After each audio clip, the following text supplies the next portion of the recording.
My mom hid my college acceptance letter, so I exposed her in front of the whole family. I, 18 female, still can't believe what happened this weekend. My entire family dynamic has imploded, and I'm sitting in my room wondering if I went too far. I always knew my mom, 46 female, had issues with me moving away for college, but I never imagined she would actually hide my acceptance letter from my dream school and lie to my face about it. Then at our big family gathering, when I confronted her with the evidence, everything just exploded. Now my dad isn't speaking to her, my grandparents are taking sides, and I'm caught in the middle of a family war I never wanted to start. For context, I've always been the responsible one in our family. My younger brother, 16 male, is the athletic star who gets all the attention, while I'm the quiet, studious one who's expected to just handle everything on my own. My mom has always been weirdly possessive of me, much more than my brother. She monitors my social media, questions me about every friend I have, and has made it clear since I started high school that she expected me to attend the local community college while living at home. But I had bigger dreams. Since sophomore year, I've been working my ass off to get into Westfield University, a really good school about 4 hours away from home. It has an amazing program for what I want to study, environmental science, and I've been laser focused on getting accepted. I maintained a 4.2 GPA, was president of 2 clubs, volunteered regularly, and even worked part-time to save up money. My mom knew all about this. It wasn't a secret, but she always dismissed it with comments like, "That's nice, honey, but you know the local college is perfectly good," or "You'll change your mind when the time comes." I applied to 6 schools total, including Westfield, and had been checking the mail obsessively for weeks. Responses from other schools had started coming in, 3 acceptances, 2 waitlists, but nothing from Westfield. Then last week, I was using my mom's laptop to print something for school when a notification popped up from her email. The subject line caught my eye. Forward, congratulations from Westfield University admissions. My heart literally stopped.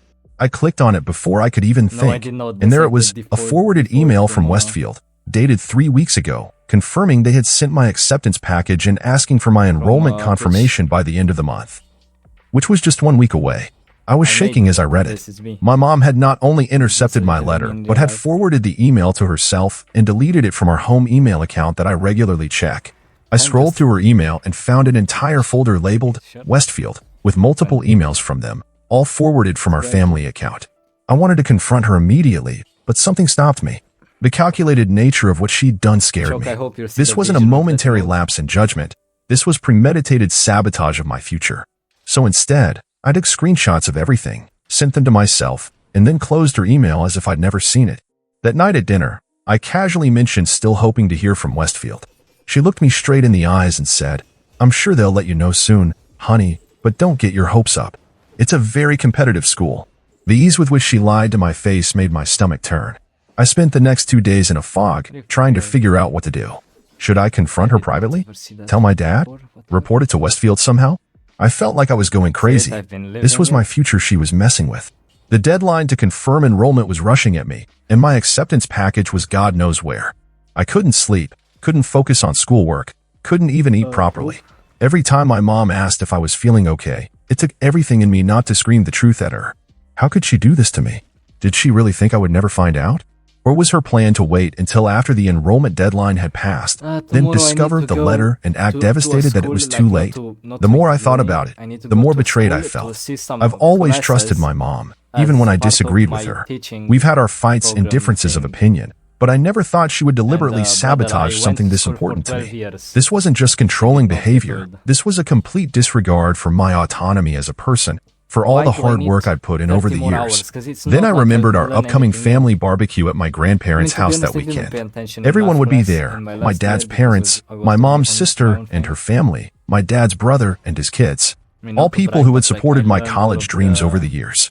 People who had listened to me talk about Westfield, who had encouraged me to apply, who had celebrated my other acceptance letters with me.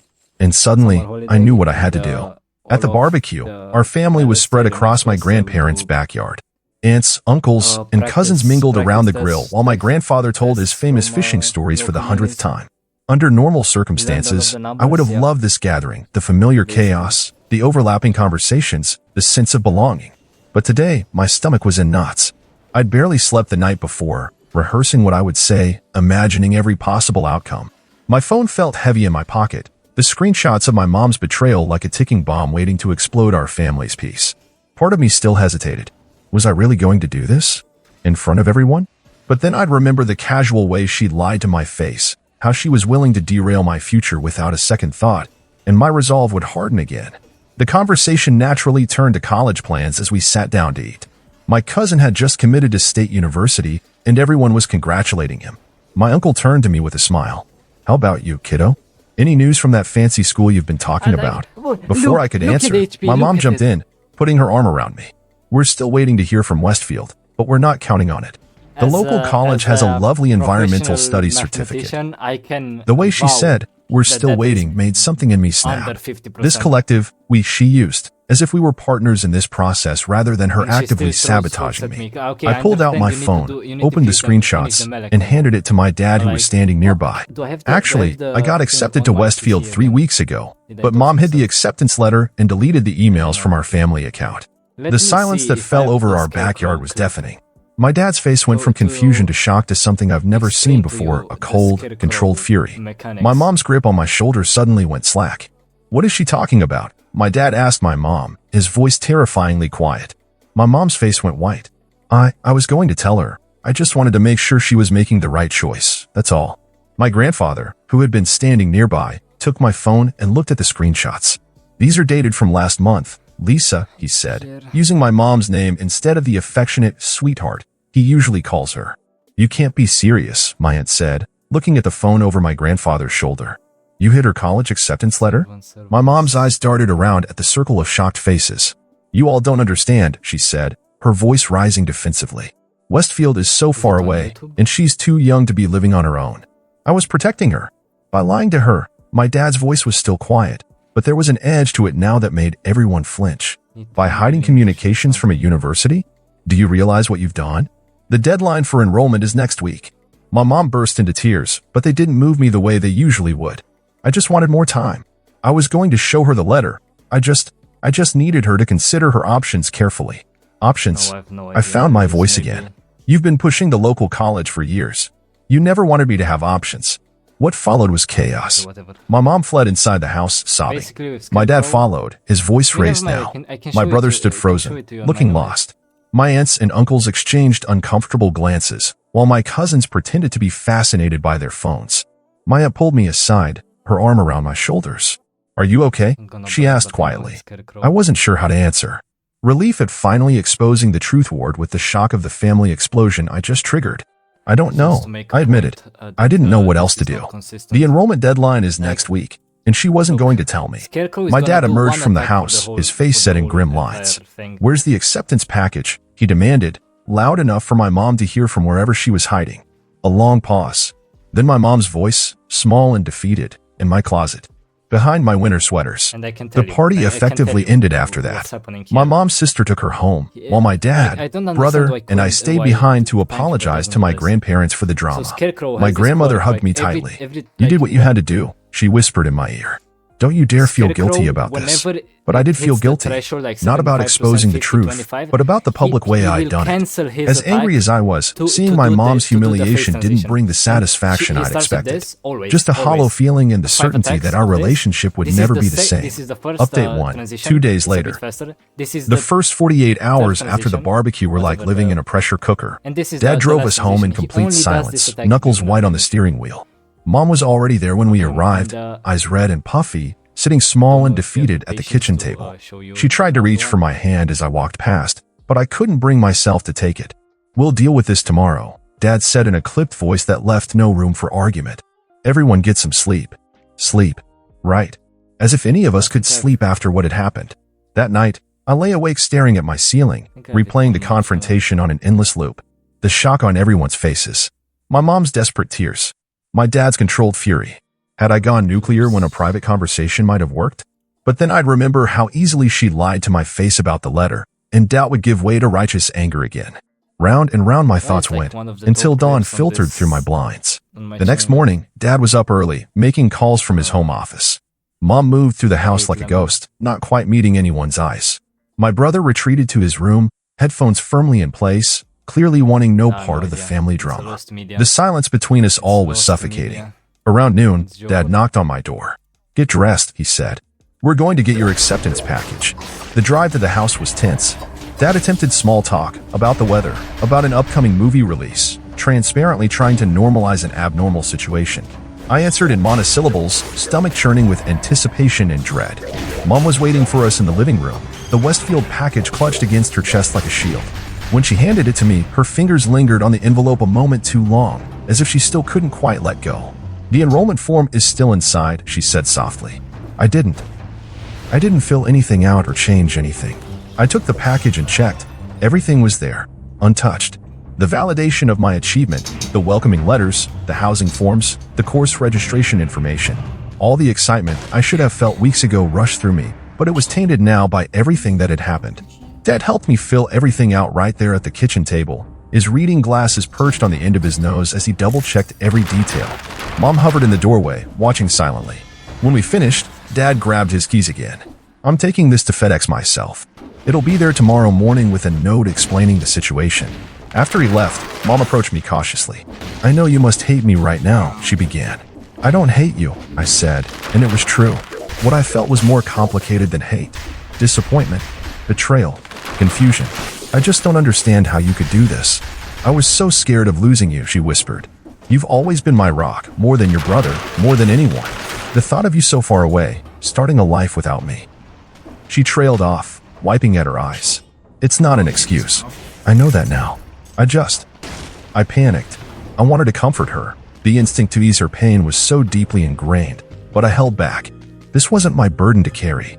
"I need some time," I said finally, and retreated to my room. That evening, the admissions office from Westfield called. The woman was incredibly understanding, assuring me this wasn't the first time they dealt with parental interference. They would process my enrollment despite the deadline. Relief flooded through me. I hadn't lost my chance after all. When Dad came home, a weight seemed to have lifted from his shoulders. "It's done," he told me. "You're officially enrolled at Westfield for the fall semester." For the first time since the barbecue, I felt myself smile. Later that night, Dad and I sat on the back porch, watching fireflies appear in the gathering dusk. "I'm sorry I didn't see what was happening," he said quietly. "I should have been paying more attention." "It's not your fault," I assured him. "No, but it is my responsibility. You're my daughter. I should have protected you better." He looked at me, really looked at me, perhaps seeing me as an adult for the first time. "I'm proud of you for standing up for yourself." That took real courage.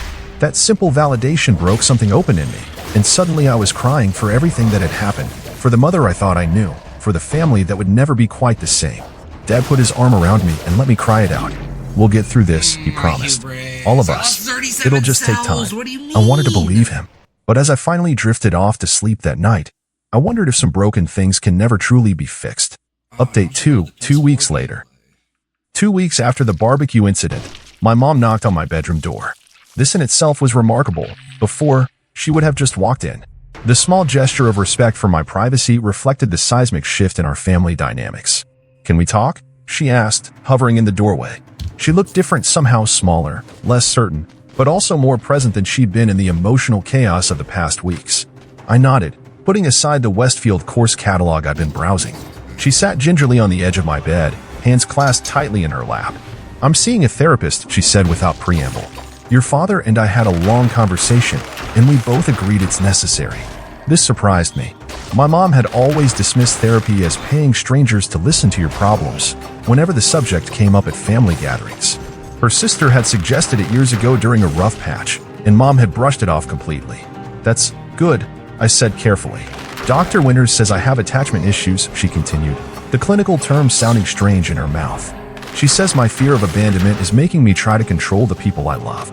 She took a deep breath. "Apparently, it's not normal to feel physical panic at the thought of your child moving away for college." I didn't know how to respond to this level of self-awareness from my mother. It was like talking to a stranger wearing her face. "I know an apology isn't enough," she went on, "but I am truly sorry, Emily. What I did wasn't just wrong, it was a betrayal of your trust. There's no excuse for that." For the first time since discovering the hidden acceptance letter, her apology didn't come with qualifiers or explanations about her intentions. It was simply an acknowledgement of the harm she'd caused.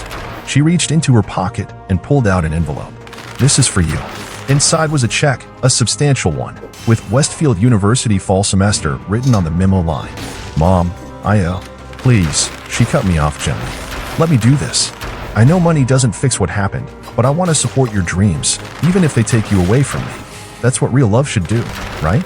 Support, not restrict. I studied her face, looking for signs of the emotional manipulation that had been our currency for so long. But her eyes were clear, her expression open. This felt different. Real. Thank you, I said simply, and was rewarded with a tremulous smile. Later that week, I received a lengthy text message from my maternal grandmother that landed like a stone in my stomach. Unlike my mom's genuine apology, this was a masterclass in emotional manipulation. Family business should be handled within the family. Your poor mother is devastated. When you're older, you'll understand a mother's love. It went on, effectively blaming me for the fallout of my mom's deception. I showed it to Dad, who read it with a deepening frown. Your grandmother means well, he said diplomatically, but she's wrong on this one. You don't owe anyone your silence when they've wronged you. His clarity was comforting in the face of my grandmother's guilt trip. In contrast, my paternal grandparents had become my unexpected champions. Grandpa called every other day to check on me, and Grandma started sending links to articles about college life and dorm room organization. We're so proud of you, she said during one call. Not just for getting into Westfield, but for standing up for yourself. That's a skill that will serve you well in life. My relationship with my brother transformed too. One evening, he knocked on my door and awkwardly asked if I could help him research some colleges. I know it's early, he said, shuffling his feet, but I've been thinking maybe I don't want to just go wherever the baseball scholarship takes me. We spent the night browsing college websites, talking about his interests beyond sports, possibilities he'd never considered before. I always thought you had it all figured out, he admitted. Like, you always knew exactly what you wanted. I laughed at that. Are you kidding? I've been terrified. I just got good at pretending I wasn't. His eyes widened. Seriously? But you always seem so confident. Fake it till you make it, little brother. I grinned at him. But don't fake it so well that you forget to ask for help when you need it. That was my mistake. The conversation left me feeling lighter somehow, as if in helping him navigate his future, I was making peace with the complications of my own. Slowly, almost imperceptibly, our family began to heal. Not back to what it was before, that was impossible, but into something new. Something more honest, with clearer boundaries and more open communication. The night Mom came home from therapy and actually disagreed with Dad about a household decision without dissolving into tears was a small victory that didn't go unnoticed by any of us. I still had moments of anger and doubt, especially late at night when I'd replay the confrontation and its aftermath. But increasingly, these moments were balanced by a strange new feeling. Hope, not just for my future at Westfield, but for what our family might become once the initial earthquake of truth had settled. Final update, 1 month later. Move-in day at Westfield arrived with perfect late summer weather, clear blue skies, a gentle breeze, and that particular golden quality of sunlight that marks the transition from summer to fall. My belongings were packed into our family SUV with Tetris-like precision, the culmination of weeks of shopping, planning, and packing. The drive to campus was charged with a complex mix of emotions. Dad was chatty, pointing out landmarks and sharing stories from his own college days. Mom was quieter but present in a way she hadn't been before, asking thoughtful questions about my class schedule and dorm arrangements without the thinly veiled anxiety that had previously colored such conversations. Your roommate seems nice from her emails, she offered as we crossed the state line. It was smart of you to connect with her ahead of time. This small acknowledgement of my capability to make good decisions might have gone unnoticed a few months ago, but now it registered as significant progress. I caught Dad's quick glance of approval in the rearview mirror. The campus was buzzing with move-in activity when we arrived, cars unloading, parents hugging teary freshmen, orientation volunteers and bright t-shirts directing traffic. My stomach fluttered with a mixture of excitement and terror. This was it. The future I'd fought for was finally here. My dorm room was small but bright, with 2 narrow beds, simple desks, and a shared closet. My roommate Kate hadn't arrived yet, so we had the space to ourselves as we unloaded my things. Mom immediately took charge of making my bed with the new sheets and comforter we'd picked out together, a task that seemed to calm her. Dad focused on assembling a small bookshelf, while I arranged my desk supplies and hung photos on the wall. There was something surreal about seeing my parents in this new space that was entirely mine. They looked simultaneously out of place and exactly where they should be, helping me transition to this next phase of life. I caught Mom looking at a photo I'd hung of the 3 of us from a beach trip years ago, her fingers brushing the frame gently. "You okay?" I asked quietly, coming to stand beside her. She nodded, blinking rapidly. "Just proud," she whispered, "and a little sad, but mostly proud." The moment was interrupted by Kate's arrival with her own family, bringing a flurry of new introductions and the cooperative chaos of 2 families trying to organize a shared space. By late afternoon, both sides of the room were set up, and the inevitable moment of parting could no longer be postponed. We walked together to the parking lot, the conversation growing more stilted with each step. When we reached our car, Mom surprised me by pulling a small wrapped package from her purse. "Just a little something. Don't open it now," she said, pressing it into my hands. "Wait until tonight, when you're settled." Dad hugged me hard. "You've got this," he said firmly. "And if you don't, that's okay too. We're always here." Then it was Mom's turn. She wrapped her arms around me, and I felt her trembling slightly with suppressed emotion. "I'm so sorry for almost taking this away from you," she whispered, so quietly that only I could hear. "Thank you for fighting for it anyway." And then they were in the car, waving as they drove away, growing smaller until they turned a corner and disappeared from view. I stood in the parking lot, surrounded by other freshmen having similar moments of separation, feeling oddly weightless. The package from Mom felt heavy in my hands, but I respected her wishes and tucked it into my pocket for later. That evening, after orientation activities and an awkward first dinner with my new floor mates, I finally had a moment alone. Kate was at a mixer for pre-med students, and the dorm room felt eerily quiet after the day's commotion. I sat cross-legged on my new bed and carefully opened Mom's package. Inside was a journal, bound in soft leather, with my initials embossed on the cover. A note was tucked inside the front cover, written in Mom's familiar handwriting. "For all your new beginnings. I hope you'll share some of them with me, but I understand if you don't. I'm learning that love means letting go, not holding on too tight. I'm so proud of the woman you're becoming, braver than I ever was at your age. All my love, Mom." I traced my fingers over the words, feeling the slight indentations her pen had made in the paper. It was perhaps the most honest communication we'd ever had. Later, as I lay in my unfamiliar bed listening to Kate's steady breathing from across the room, I realized that the knot of anxiety I'd been carrying for months had finally begun to loosen. The future stretched before me, unknown but full of possibility. For the first time, I felt truly ready to step into it. 3 weeks into my first semester at Westfield, I'm finally finding my rhythm. The initial disorientation of navigating a new campus, absorbing syllabus after syllabus, and remembering countless names has given way to something resembling routine. My environmental science classes are challenging but fascinating.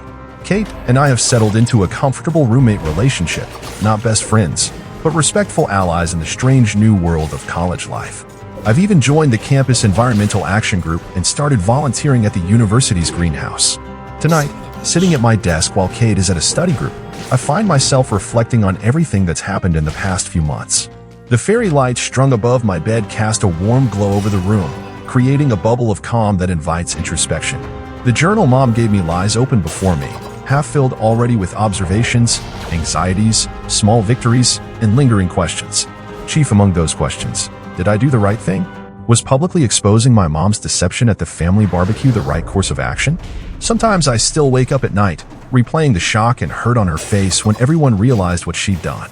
I wonder if I could have found a gentler way to address the situation, a private conversation that might have spared her the public humiliation. But then I remember the calculated way she intercepted those emails, created that hidden folder, looked me in the eye and lied. Would a private confrontation have been enough to break through that level of deception? Or would she have found a way to manipulate the situation, to gaslight me into doubting what I'd seen with my own eyes? Even now, with the clarity of distance, I'm not sure.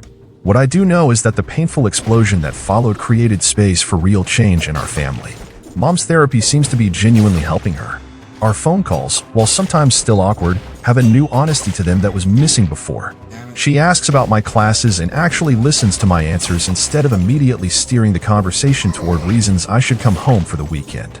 Last week, she even mentioned she's thinking about taking some community college classes herself, something she's talked about for years but never pursued. Dad calls every Sunday like clockwork, our conversations flowing more easily than they ever did in person. He's planning to visit campus next month for family weekend, and I'm genuinely looking forward to showing him around. My brother texts me random updates about his baseball games and college research, along with the occasional meme that makes me laugh out loud in the middle of the library. As for me, I'm discovering parts of myself that never had room to emerge at home. I'm more outgoing than I realized, more willing to take risks. Yesterday, I raised my hand in a lecture hall of 200 students to challenge a point the professor made about climate policy. My heart was pounding so hard I could barely hear my own voice, but I did it anyway. Last weekend, I went hiking with a group of students I barely knew and ended up stargazing on a mountain until 2 a.m., having conversations about life and philosophy and the future. I'm not the same person who discovered that hidden acceptance letter just a few months ago. That girl was afraid to upset the family balance, to assert her own needs if they conflicted with her mother's emotional comfort. She'd been conditioned to manage everyone else's feelings at the expense of her own. I don't think I'll ever be completely free of that tendency. Those patterns run deep, but I'm learning to recognize it when it happens, to pause and ask myself what I actually want rather than automatically accommodating others. The strangest realization has been that I can love my family deeply while also establishing boundaries with them. That maintaining my autonomy doesn't mean destroying our connection.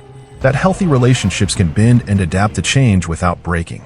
These seem like such obvious truths, but they've been revelations to me.